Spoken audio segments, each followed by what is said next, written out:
Hey, what's up vlog? So good morning and welcome back on my YouTube channel. So today, yan, kung napapansin nyo, ang dami kong kalat dyan. Because kalilipat lang namin ng bahay. Ayan, so madami pa. Ito yung pinakamahirap na ginagawa ng mga OFW, especially here in Dubai. Dahil you don't have a permanent location. Ayan. Uy, nalaglag. And so yung nalipatan namin is my second floor, yung higaan. So ayan, almost I'm hitting the what do you call this? The kisame. Yun. So mamaya papakita ko sa inyo yung kabuuan.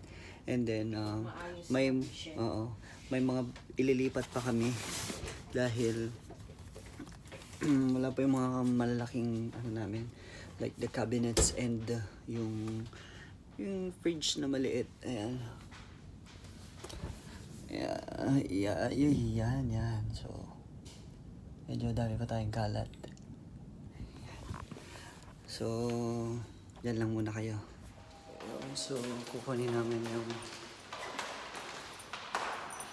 garbage room.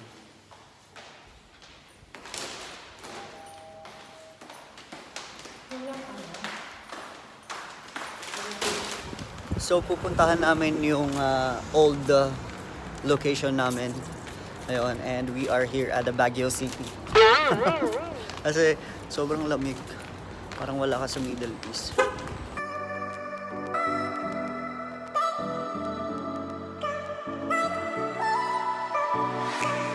Feel my body aching, I feel like I'm breaking, and I know it all too well.